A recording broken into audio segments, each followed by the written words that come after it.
Zodiac Horoscope para sa araw na ito. Pisces Horoscope para sa linggo ika-25 ng Pebrero. Ang pag-aalala ay isang kaila-hilakbot na bagay. Nanggagaling ito sa takot. Kapag natatakot ka sa isang bagay at nahulog ka sa isang spiral ng pag-aalala, ito ay naglalagay ng anino sa bawat bahagi ng iyong buhay, na nag-iiwan sa iyo na hindi gaanong matamasa ang kabutihang umiiral. Mahilig kang mag-alala, Pisces, dahil napaka-receptive mo sa mga emosyon ng mga nasa paligid mo at sa mga nangyayari sa mundo.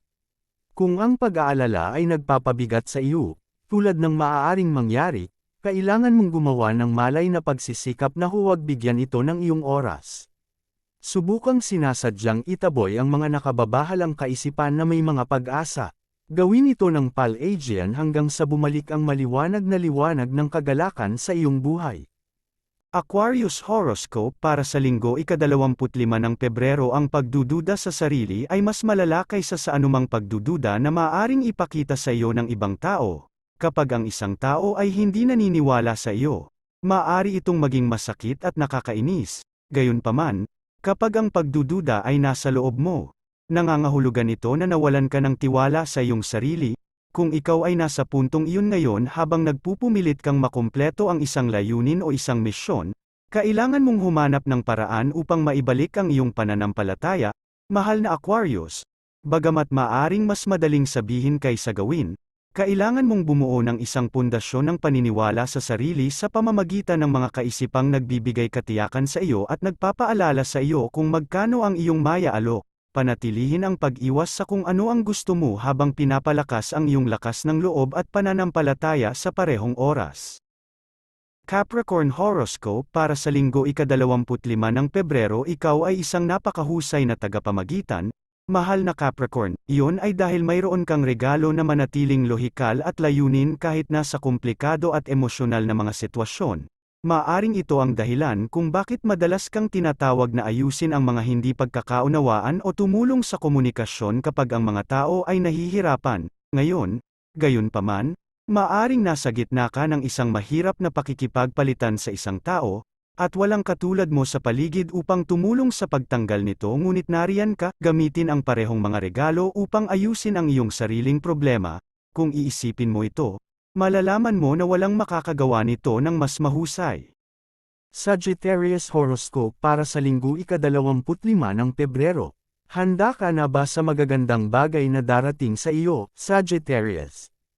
Naiisip mo ba kung gaano kasarap ang pakiramdam kapag naibalik ang isang dating mahalagang koneksyon at mapalaya mo ang iyong sarili sa pag-aalala o negatibong kaisipan tungkol sa sitwasyon?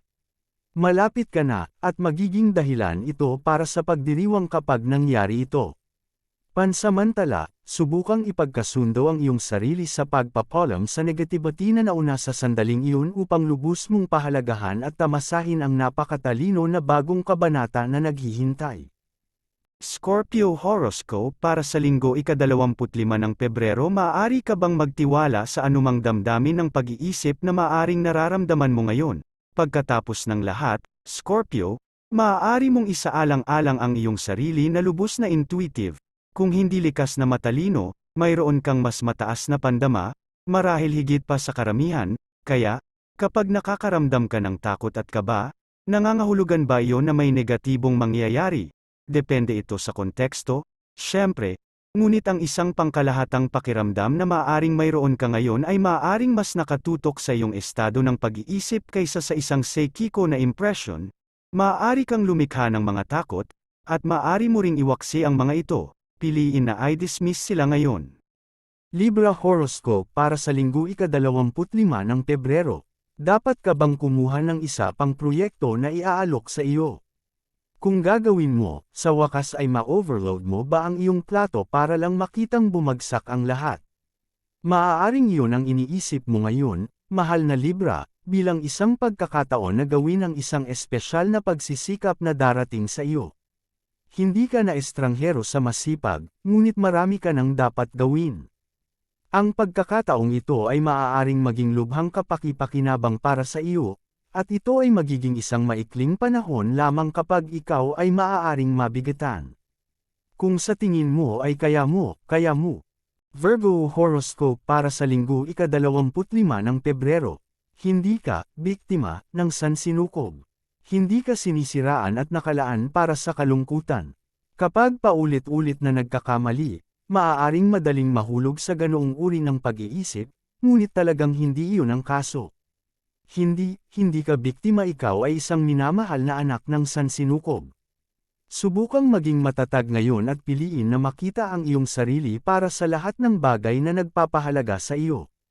Ikaw lang, Virgo, at narito ka para maging masaya at tuparin ang iyong layunin, walang kulang. Trituhin ang iyong sarili sa ganoong paraan, at ang iyong mga karanasan ay magiging ganoon. Leo Horoscope para sa linggo ika-25 ng Pebrero. Ang pagpigil sa iyong emosyon ay hindi isang madaling bagay para sa iyo na gawin. Ikaw ay isang taong nabubuhay ng malakas, mahal na Leo. Natural sa iyo ang pagiging emosyonal na nagpapahayag.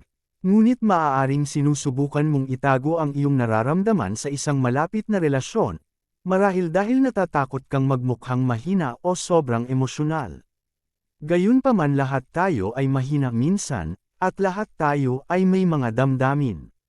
Sa pamamagitan ng pagbabahagi ng iyong nararamdaman, ipinapalam mo sa isang tao kung saan ka nakatayo, at iyon ay isang mainit at magandang bagay na dapat gawin. Cancer Horoscope para sa linggo ika-25 ng Pebrero. Upang maging tunay na masaya, mahal na Moonshield, ang iyong espiritu ay kailangang malinis at malaya.